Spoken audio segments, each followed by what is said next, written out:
네, 여러분 안녕하십니까? 제가 6.25가 있는 주라 대단히 바빴습니다. 그 바쁘다 보니까 마침 그 매주 수요일 날 촬영을 해야 되는데 또 지방 또 강연도 있고 그래가지고 오늘은 집에서 조금 늦게 촬영을 하기로 했습니다. 지난주에 그 가장 큰 이슈는 뭐니 뭐니 해도 푸틴의 북한 방문이라고 말할 수가 있겠습니다. 푸틴이 북한을 방문해가지고 북한과 러시아 사이에 방위 조약이 체결됐습니다. 방위 조약이 체결되고 그것이 아주 국제적으로 엄청난 파장을 일으키고 있는데 그 내용들이 과연 무엇을 의미하는지 이런 것에 대해서 오늘 말씀드리려고 합니다. 네, 그 푸틴이라는 그 사람이 국제정치적으로 상당히 큰 영향력을 미치고 있는 사람입니다.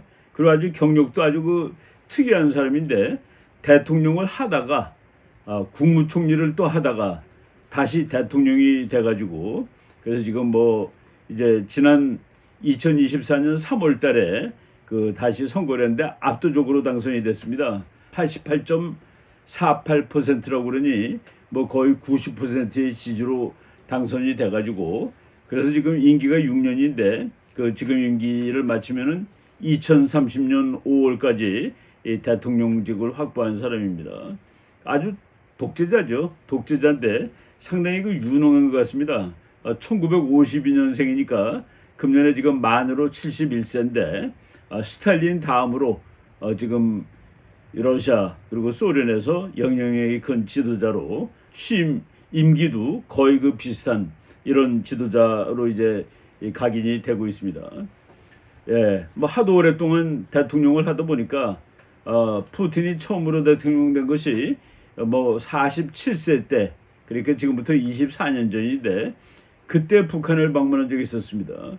그때는 김정은의 아버지인 김정일을 만났죠. 그때 김정일이는 58세였습니다. 그런데 지금 이제 24년 만에 와서 푸틴은 71살짜리 좀 늙은 사람이 되었고 그리고 40세의 그 아들 김정은을 만났습니다. 지금 국제사회에서는 푸틴을 아주 압도적으로 이렇게 좀 부정적으로 보는 편입니다. 모든 그 학자들의 책을 보면은 압도적인 다수가 푸틴을 부정적으로 보는데 제가 그 푸틴에 대해서 상당히 그 긍정적으로 보는 미국의 아주 괜찮은 학자입니다. 스탠포드 대학에 있는 캐서린 스토노라는 교수가 있는데 여러분들이 사진 보실 겁니다. 그 분이 2021년에 그 러시아 is power and purpose in a new global order 그러니까 새로운 국제 질서 하에서 러시아의 힘이 과연 무슨 의미를 가지고 있느냐 그러니까 resurrected 이거 책 제목은 러시아 resurrected 그러니까 러시아가 다시 부상을 하고 있다라는 그런 얘기인데 이 책에서는 푸틴을 상당히 그 우호적으로 괜찮은 사람이라고 평가했는데 그 이유가 재미가 있습니다. 러시아라는 나라가 우리나라 많은 사람들이 잘못 알고 있지만은 러시아는 그 미국급의 강대국이 결코 아닙니다. 그래서 그 캐서린 스토노라는 교수가 대한민국 수준의 경제력을 가진 러시아가 유럽 전체를 공포에 쌓이게 할 정도로 그 대단한 힘을 과시하고 있다. 그러니까 그 푸틴은 대단한 사람임이 틀림없다. 그 대한민국 정도 되는 국력을 가진 나라의 지도자가 유럽 전체를 덜덜 떨게 만들고 있다. 그런 면에서 우호적으로 분석한 책이 있었습니다. 그런데 최근에 푸틴과 김정은의 만남을 전 세계가 분노하고 있는데 특히 그 미국이 분노하고 있습니다. 그 파장이 엄청난데 저는 그 파장이 진짜 그 태풍이 될지 또는 찻잔 속의 태풍일지는 두고 봐야 될 것이다라는 생각이 듭니다. 많은 사람들이 북한과 러시아의 그 행동에 대해서 이건 국제 정치적으로 어마어마한 파장을 일으킬 것이다라고 얘기를 하는데 저는 솔직히 좀 그렇게 보는 편은 아닙니다. 그러니까 히틀러하고 무솔리니의 만남에 비견을 하는데 과연 오늘의 푸틴이 그 1938년에 히틀러 정도 역할, 비중, 영향력을 가지고 있을까? 그리고 김정은이 무솔리니 정도의 그 비중을 가지고 있을까? 미국이 조금 과장하는 거 아닐까? 아무튼 푸틴이라는 독재자와 김정은이 만나가지고 서로 안보 협력을 하기로 약속했다는 사실은 뭐 우리한테 좋은 것은 아니지만은 그렇다고 해서 이것을 마치 그 히틀러 무솔리니에 만난 것 같은 사건으로 볼 필요까지 있는지에 대해서는 저는 조금 회의하는 편입니다. 우선 이제 그 이유는 국제 정치는 뭐 제가 항상 강조했지만은 힘의 정치입니다. 힘의 정치. 러시아가 그 국력 중에서 가장 중요한 것은 아무래도 경제력이죠. 경제력이 국력의 기본 요인인데 러시아는 지금 세계 10대 강국 안에 들어가지 못합니다. 세계 10대 강국에 들어가는 나라는 뭐 물론 미국이죠. 미국은 그 최근 자료 보니까 GDP가 28조 7,800억 뭐 압도하고 있습니다. 중국이 1,018조 5,300억, 그리고 독일, 일본, 인도 쭉 이렇게 나가는데 러시아는 10등 바깥이고 11등으로 2024년은 기록되고 있습니다. 그래서 이제 2조가 조금 넘는 나라예요. 대한민국은 금년에 조금 내려가서 14등으로 돼 있는데 러시아, 멕시코, 호주, 대한민국, 스페인 요 정도가 바로 그 10대 강국 안에는 안 들지만은 그 바로 다음에 들어가는 나라입니다. 우리가 이제 미국이 러시아가 한 행동에 대해서 막 펄펄 뛰는데 러시아의 GDP는 미국의 14분의 1입니다. 그러니까 돈으로 14분의 1인데 그 두 나라가 서로 자웅을 겨루는 강대국일까라는 그런 생각은 들어요. 러시아는 군사력이 세지 않느냐 뭐 이런 얘기 하는데 그것에 앞서서 몇 년 전입니다. 하버드 대학에서 나온 그 자료인데 하버드 대학에서 나온 자료에 이런 말이 나와요. 러시아의 2017년 GDP는 barely more than that of South Korea. 간신히 한국을 앞지를 정도다. 그러니까 이제 그 미국에서 러시아를 적으로 삼는다는 거가 조금 너무 그 약한 상대다 하는 그런 얘기를 하죠. Russia doesn't even rank among the world's 10 largest economies. 러시아는 세계 10대 강국에도 끼지 못한다라는 식으로 하버드 대학에서 나온 보고서에서 비판한 것을 봤습니다. 개인 소득은 말이죠. 더 중요한 것이라고 볼 수 있는데 러시아의 개인 소득은 14,000불이 살짝 넘어가지고 세계 65등입니다. 중국의 개인 소득은 13,000불 정도로 세계 68등. 미국의 6분의 1밖에 안 됩니다. 러시아 사람들의 그 1년 동안 버는 돈이. 그리고 중국은 미국 개인의 6.5분의 1. 그러니까 사실은 뭐 중국 같은 경우에는 가난하지만은 인구가 많다 보니까 GDP가 뭐 꽤 미국에 근접해 있는 편인데 개인적인 차원에서 봤을 때 러시아와 중국은 강대국이라고 얘기하기가 조금 우습죠. 여러분들이 그 재미있는 그 그림 하나 보실 텐데 이게 제가 여러 번 보여드렸던 그림입니다. 그 포린 어페럴스 2023년 여름호에 났던 그 그림인데 그 세계 그 국제정치 구도를 그린 겁니다. 여러분들 그 이 그림 보고서 우리 어렸을 때 그 놀던 그런 축구 게임 하는 그런 거다라고 볼 수 있는데 그거 보세요. 그 축구 게임이라는 그 그 필드 안에서 그 저쪽 상대방이 골키퍼가 러시아, 그리고 마지막 수비수 2명이 이제 중국으로 돼 있고, 그리고 나머지 모든 공격수가 다 미국으로. 이건 뭐 이렇게 이 그림만 보면은 이 그림은 너무나도 일방적으로 미국이 강하다라는 그런 그 그림을 보여줍니다. 그 푸틴이 말이죠. 냉전 시대 때 아주 재미있는 비유를 한 것을 제가 오래전에 소개한 기억이 납니다. 냉전 시대 때 말이죠. 토끼하고 늑대하고 여우가 달려가다가 구덩이에 빠졌어요. 그런데 여우가 그 늑대 보고 토끼부터 먼저 잡아 드세요. 그랬더니 늑대가 여우를 먹었다는 얘기입니다. 푸틴이 비유로는 늑대가 미국, 여우가 러시아, 소련 그 당시에, 그리고 토끼가 중국이래요. 그런데 지금 또 3마리가 빠졌대. 그런데 이제 지금은 이제 냉전이 끝난 시대죠. 그런데 늑대는 미국이 그대로인데 러시아가 토끼 신세고 그리고 중국이 여우 신세다. 그러면서 푸틴이 얘기하기를 불행한 일은 토끼하고 여우가 힘을 합쳐도 늑대를 당하지 못한다. 지금 미국 사람들이 푸틴이 북한하고 사이좋게 지냈다고 해서 펄펄 뛰는데 푸틴은 사실 지금 자기는 토끼고 미국은 늑대다라고 얘기하는 거나 마찬가지입니다. 군사력을 볼까요? 군사력. 우리가 러시아는 군사력이 세다 그러는데 2024년 미국의 군사비, 우리 뭐 군사력은 주로 군사비로 치죠. 미국은 러시아의 8.6배 정도 된다. 그래갖고 11.7%입니다. 그러니까 이게 9대1 정도 되는 나라가 서로, 그러니까 군사력은 9대1, 돈은 14대1. 이거를 맞먹는 라이벌로 칠 수 있나요? 미국이 러시아를 라이벌로 간주하는 거는 조금 우리가 그 국제정치의 힘을 분석하는 사람으로서는 약간 의아하다라는 그런 생각이 들 정도입니다. 이렇게 우리가 지금 현실적인 국력을 일단 보자라고 말씀을 드렸습니다. 러시아가 우크라이나에서 전쟁을 하고 있는데 지금 2년 한 4개월 정도 지났죠. 그 2년 딱 지났을 때 보니까 러시아 병사가 43,500명 죽은 거로 돼 있습니다. 우크라이나 병사가 24,500명입니다. 러시아가 2만 명이나 더 죽었어요. 물론 이제 그 우크라이나 병사 행방불명이 한 15,000명 된다고 그러는데 아무튼 강대국 러시아가 우크라이나에서 잘 못 싸우고 있다라는 겁니다.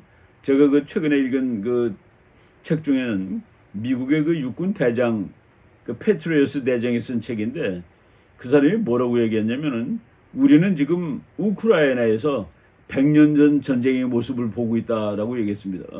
우크라이나는 그래도 21세기의 전쟁인데, 그리고 러시아는 누가 말해도 강대국인데 러시아하고 우크라이나가 싸우는 모습을 보니까 1차 대전이나 2차 대전식의 모습을 보고 있다라고 오히려 미국이 놀라고 있는 그런 의미에서 러시아는 그 대단한 나라다라고 보는 것이 과연 맞냐는 얘기입니다. 물론 이제 우크라이나 땅덩어리의 상당 부분을 러시아가 점령하고 있는 것은 사실입니다만은 지금 우크라이나는 이 수준에서 뭐 협상을 해가지고 평화를 유지하기보다는 저거 뺏겠다라고 지금 싸우고 있는 그런 중이죠. 그 몇 가지 그 인명 피해라든가 장비 피해를 보니까 러시아 탱크는 2,726대, 그 러시아가 가진 탱크의 절반 이상이 2년 동안에 없어졌습니다. 탱크는 우크라이나 탱크는 741대, 그러니까 러시아가 약 3배 정도 탱크 피해가 더 많은 거예요. 그리고 보병 전차가 844대 3,400. 이것도 러시아가 훨씬 더 피해를 많이 보고 있는 겁니다. 탱크라든가 찝차라든가 우크라이나는 파괴된 것이 806대, 러시아는 3,124대. 대포는 우크라이나 파괴된 게 566, 러시아는 1,518 등등. 여러분들은 나중에 한번 보십시오. 이렇게 전쟁터에서 그 죽는 인명 피해 비율을 보면은 러시아가 우크라이나보다 훨씬 못 싸우고 있다라는 그런 얘기가 나옵니다. 지금 푸틴하고 김정은이가 만났는데 그 만난 원인을 지금 제가 말씀드렸습니다. 러시아가 약소국 우크라이나랑 싸우면서 쩔쩔매고 있다라는 것이 바로 김정은과 푸틴의 만남의 가장 중요한 이유입니다. 원래 만남은 금년 6월 19일이 아니라 작년 9월 13일 날 있었죠. 러시아의 그 보스토친이라는 우주 기지에 김정은이가 기차 타고 달려갔었습니다. 거기서 만나가지고 이제 러시아는 북한의 포탄을 얻어쓰고 여기서 이제 우리가 러시아의 포탄을 북한이 대준다. 그러니까 둘이 친하다라는 그런 얘기를 하기 이전에 러시아는 과연 정말 강대국일까? 정말 강대국이면은 북한의 폭탄을 빌려 써야 될까라는 생각을 한번 해보시기 바랍니다. 그리고 말이죠. 우리가 상식적으로 생각을 해야 되는데 북한이 포탄을 주면은 지금까지 한 180만 발 줬답니다. 작년 9월부터. 어마어마하게 많이 준 것이죠. 그럼 북한은 뭐를 받아야 되겠습니까? 북한이 원하는 건 뭘까요? 당연히 돈이겠죠. 달러입니다. 달러. 그런데 러시아가 달러가 있나요? 이게 참 문제가 생기는 겁니다. 그리고 또 재밌는 거는 우크라이나 국방부의 보고에 의하면은 북한이 러시아에 제공한 폭탄 중에서 절반은 안 터진답니다. 그러니까 러시아는 불량품을 얻어간 거예요. 불량품을 얻어갔기 때문에 돈이 있더라도 아마도 안 줄 겁니다. 바로 이런 상황인데, 그러면 돈 안 주면 다른 거 달라.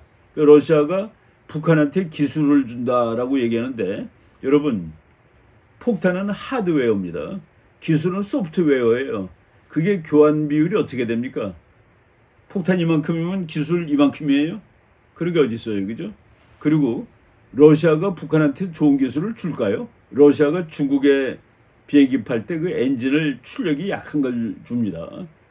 왜 출력 좋은 비행기를 주면 러시아 공격할 거 아니겠습니까? 이게 안 되는 겁니다.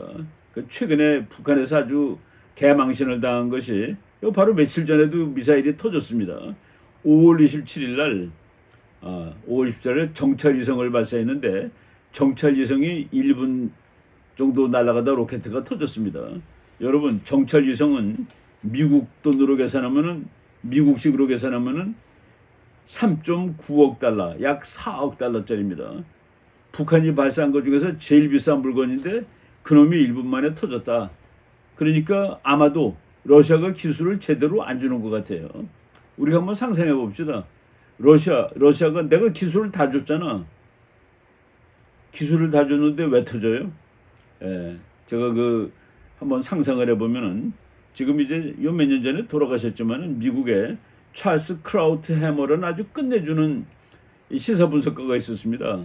그 사람이 트럼프 대통령 있을 때 북한이 막 미사일 실험하니까 미국은 북한 미사일을 공중에서 요격해서 폭파시켜 버려야 된다라고 그런 제안을 한 적이 있었는데, 만약 러시아가 기술을 다 줬으면 미국이 방해한 거라고 볼 수 있고, 그렇지 않으면 러시아가 기술을 안 준 것이라고 볼 수 있는 것이죠. 북한 정찰위성 발사 실패했다, 1단 비행 중 폭발했다 해가지고 그 이후에 북한이 분노해가지고 쓰레기도 보내고 막 그러는 것이죠. 정찰위성은 대단히 비싸고 정찰위성이 완성이 안 되면은 북한이 미국까지 대륙간 탄도미사일을 쏴서 날릴 수가 없습니다, 사실은.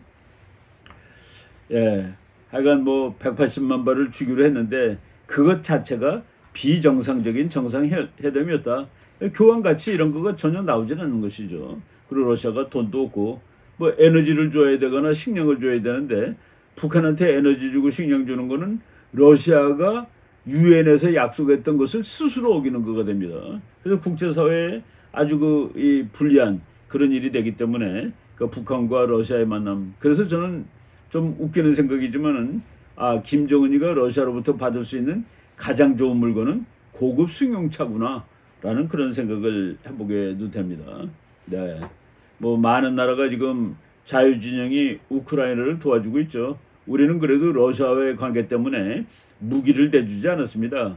그냥 인도적인 물건을 대주고 그랬었는데 이번에 북한이 러시아와 방위조약을 맺었다는 그 사실은 우리를 대단히 흥분하게 했고, 그리고 한국이 그런대로 그 분노를 올바르게 표출했다라고 저는 보고 있습니다. 그러니까 지난 6월 19일 날, 원래는 6월 18일 날 밤 10시쯤 방문하기로 돼 있었는데 푸틴이 별명이 지각대장이죠. 그래서 19일 날 새벽 2시 46분까지 기다리다가 그날 또 대단히 더운 날이고, 그래서 21시간 동안 북한을 방문하고 갔는데 그날 평양 시민들이 30.7도의 무더위에서 정말 하루 종일 고생하는 모습을 우리들이 그 비디오로 다 봤습니다. 그런데 이것이 가져오는 파장들이 많아요. 이거는 우리가 그 비디오에 나온 사진 제가 몇 개 이제 준비를 했습니다. 여기서 제일 중요한 것은 상호 방위 조약을 맺었다라는 건데, 여러분 우리말로 동맹이라는 이런 말 나오죠. 그래서 이제 어느 한쪽이 공격을 받으면은 다른 한쪽은 있는 힘을 다해서 도와주겠다라고 북한하고 러시아가 약속을 했는데, 여기서 이제 제가 질문하겠습니다. 61년도에 했던 거랑 사실은 비슷한 거예요. 두 나라 중 어느 나라가 침략을 받으면은 지체 없이 자기가 보유하고 있는 온갖 수단으로서 군사적 및 기타 원조를 제공한다. 61년 거하고 2024년 거하고 다 똑같아요. 온갖 수단이 모든 수단으로 바뀐 것 뿐인데 똑같은 것이죠. 질문하겠습니다. 두 나라가 조약을 맺었는데 방위 조약의 첫 번째 특징은 뭡니까? 누가 맺는 겁니까? 친한 나라가 맺는 것이 아니라고 제가 여러 번 강조했습니다. 누가 맺는 것일까? 방위 조약은 적이 같은 나라가 맺는 것입니다. 그럼 러시아하고 북한이 공통의 적으로 삼는 나라가 있어야 돼요. 그리고 거기까지 안 간다 치면은 누가 공격을 하면 도와준다고 그러는데 지금 북한을 공격할 가능성이 제일 높은 나라가 지구에서 누군가요? 한국이 북한 공격할 가능성이 있나요?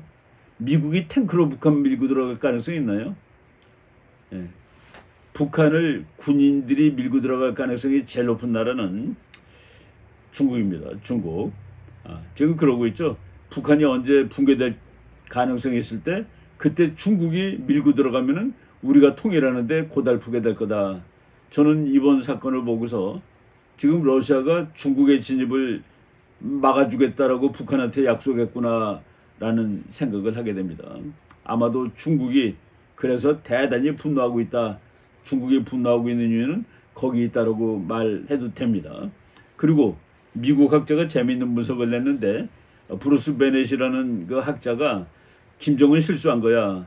뭐냐면은 러시아를 공격할 가능성이 지금 이제 제일 많은 나라는 우크라이나입니다.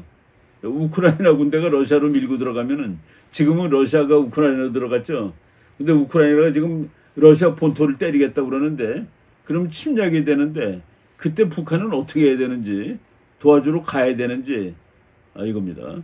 그리고 북한이 흔들흔들할 때 중국이 들어오면은 그때 러시아는 어떻게 할지 이 문제를 저 사람들이 고려를 했을까? 아마도 김정은이는 러시아한테 그 경우에 와서 막아달라는 그런 부탁을 한 것일지도 모르겠다는 생각을 하게 됩니다. 근데 최근에 나온 뉴스 보니까 아직 우크라이나가 러시아를 공격하지 않았는데 북한의 공병군단을 건설 노동자로 해외 파견하고 러시아로 가게 되면은 1인당 한 $800쯤 줄지 모르겠다라고 해가지고 북한이 그 관심을 보이고 있다라는 뉴스가 우리나라에 나왔습니다. 이거보다도 전투부대가 갈 가능성이 있는데 하여간 북한으로서는 대단히 골치 아플 겁니다. 북한이 전투부대가 러시아 가면은 폭탄도 다 러시아 주고 그러면은 미국하고 한국은 어떻게 막습니까? 북한이 제일 철천지원수로 오르는 것이 한국하고 미국인데 바로 이런 그 묘한 상황이 앞으로 생길지 모르겠다라는 그런 말씀을 드립니다. 하여간 다음 달에 도네츠크에 공동부대를 파병할지 모르겠다 하는데 여기 아주 그 위험한 지역이라고 말씀드릴 수 있습니다. 제가 다시 강조하는데 동맹은 공통의 적을 가정한다. 북한과 러시아의 공통의 적은 누구일까? 우크라이나보다는 오히려 중국 아닐까? 그리고 말이죠. 중국하고 북한하고 러시아는 이렇게 붙어있는 나라인데 붙어있는 나라는 운명적으로 진짜 친구가 될 수 없습니다. 북한이 어느 날 러시아랑 친해지면은 중국하고 관계는 나빠지게 돼 있어요. 그리고 북한이 중국하고 친해지면은 러시아의 관계는 나빠지게 돼 있는 것이 바로 지정학적 운명입니다. 그리고 중국과 러시아는 운명적으로 진짜 친구는 아닙니다.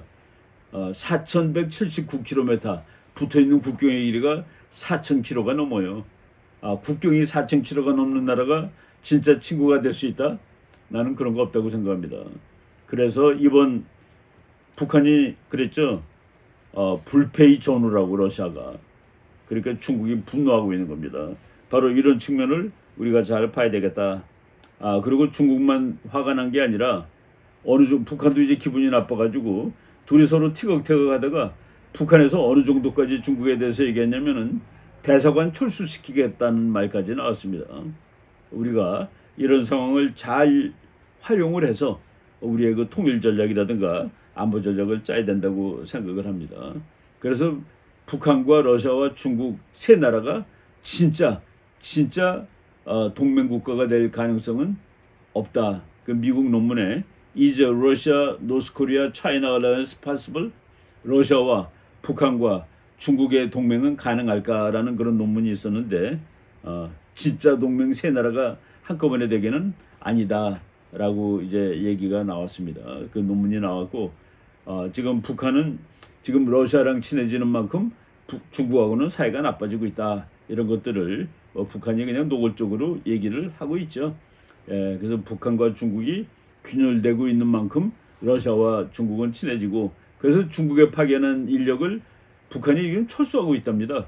그리고 북한도 중국을 비판하고 중국도 북한을 비판하고 그리고 최선희가 주중 북한 대사관을 철수할 수 있다라는 식까지 북한에 있는 중국에 있는 북한 대사관이 철수한다고 그러면 이건 뭐 적국이 되는 거나 마찬가지죠. 그리고 대한민국이 지금 제대로 분노하고 있는데 우리가 러시아한테 분노할 수 있는 이유는 러시아가 사실 국가 이익만 따지면은 북한보다 대한민국이 훨씬 소중합니다. 훨씬 중요해요. 북한은 러시아한테 그냥 부담입니다. 그렇지만 한국은 러시아의 자산이 될 수 있는데 지금 이번에 한국을 분노하게 했죠. 그래서 우리가 러시아 하는 데 따라서 우리가 우크라이나에다가 155mm 포탄까지도 줄 수 있다. 그리고 이제 대통령이 이제 그 요번에 6.25 날 연설했죠. 6.25는 뭐라고 연설했냐면은 지금 북한하고 이 러시아가 지금 모여서 저런 일을 하는 것은 이것은 시대착오적 행동이다. 시대착오적 행동이다. 그래서 대통령 말을 조금 인용하면은 군사 경제적 협력 강화마저 약속을 했다. 역사의 진보에 역행하는 시대착오적 행동이 아닐 수 없다라고 비판했더니 아주 재미있는 반응이 나왔습니다. 러시아가 북한하고 러시아의 조약은 대한민국을 겨냥한 것이 아니다. 그러면 중국이네요. 겨냥한 나라가. 바로 이런 그 예상치 못한 거기에 지금 북한이 당면하고 있습니다. 그래서 지금 최근에 나온 뉴스 보니까 러시아 내부에서도 김정은하고 만나서 이런저런 약속해 주는 거를 만류했다는 얘기가 나온다라는 말까지 갔습니다. 제일 여기서 결정적인 것은 미국이 화났답니다. 미국이 화났는데 나는 이렇게 잘 보면 미국이 이 기회를 포착하는구나라는 생각이 들어요. 그래가지고 지금 뭐 미국에서 바이든 대통령이 헤매고 있는데 바이든이 잘못해서 우크라이나 전쟁이 났고 우크라이나 전쟁 때문에 러시아와 북한이 친해지게 되었다. 바이든이 제대로 했으면은 이런 일은 아예 안 일어나는데 바이든이 잘못해서 한반도도 나빠지고 세계가 나빠지는 거 아니야 라고 지금 미국의 공화당 쪽에서 비난을 하고 있습니다.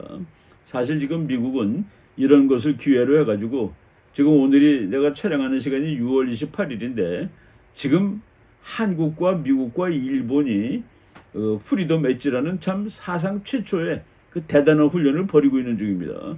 그러니까 3국이 최첨단 무기를 동원해서 그러니까 북한하고 러시아가 친히 지내겠다고 그랬더니 여기서 반응이 심상치 않은 반응이 나오고 있다라고 말할 수 있는 것이죠. 미국의 장군 중에 아주 유명한 잭킨 대장이 있습니다.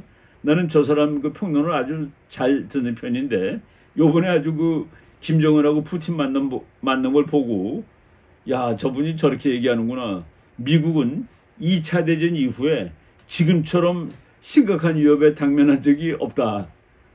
난 좀 과장 같아요. 근데 아무튼 미국 대장이 지금처럼 강력한 엄청난 위협에 당면한 적이 없다라고 얘기를 했고 그리고 이제 뭐 미국에서 아주 알아주는 상원의원이죠. 린지 그레함 상원의원이 지금 지독한 악당들이 뭉쳤다.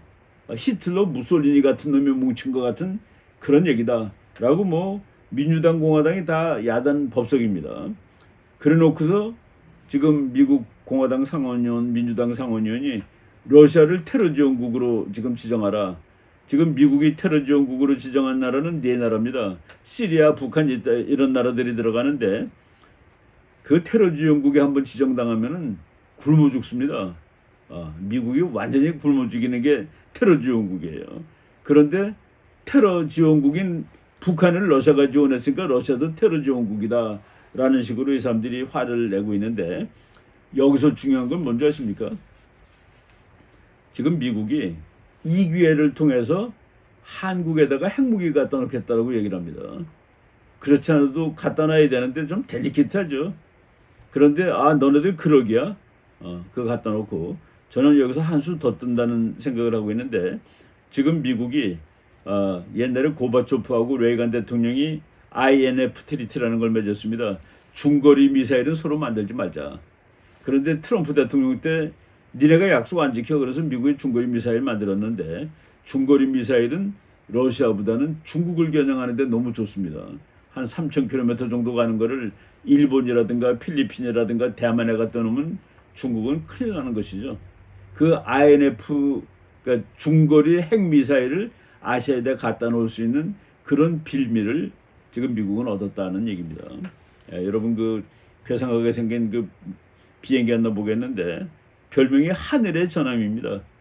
이거를 요번에 지금 한국 와서 훈련하고 있는데 공개했습니다. 중국과 러시아하고 북한이 이렇게 뭐 친하게 하면은 우리 한국과 일본과 미국이 가만히 있지 않겠다는 그런 얘기죠. 그래서 과거에 그 한미 훈련 중에 제일 그 큼직한 훈련이 프리덤 쉴드, 그리고 미국하고 일본이 키넷지, 그러니까 날카로운 뭐 칼날 뭐 이런 뜻이겠습니다. 근데 그거 두 개를 합쳐가지고 프리덤 엣지, 한미일 3국이 그래서 그 훈련을 지금 이제 시작을 했는데, 그래서 러시아가 이거 오히려 혹 뛰려다가 더 큰 혹을 붙인 꼴 아닐까. 그리고 우리는 그냥 야 이거 큰일 났다라고 얘기할 것이 아니라 러시아가 그렇게 그 무시무시한 나라가 아니라는 사실, 상대적으로 대한민국도 꽤 괜찮은 나라라는 사실, 국제정치에 당당할 수 있습니다. 그래서 이런 기회를 잘 활용하면은 오히려 참 그러니까 전화위복이라는 말이죠. 그래서 우리가 이 기회를 전화위복의 기회로 삼아서 한반도 안전도 확보를 하고 통일로 나가는 그런 계기도 만들어야 되겠다라는 그런 생각을 해보게 됩니다. 그래서 오늘 원래는 수요일날 방송하고 목요일날 내보내 드려야 되는데, 제가 지난주에 뭐 여기저기 또 강의도 많다 보니까 오늘 금요일이라서 조금 늦게 나갈 것 같습니다. 하여간 뭐 국제 정세가 계속 또 진전할 텐데 다음 주에 또 잘 연구해서 좋은 방송 하도록 하겠습니다. 여러분 감사합니다.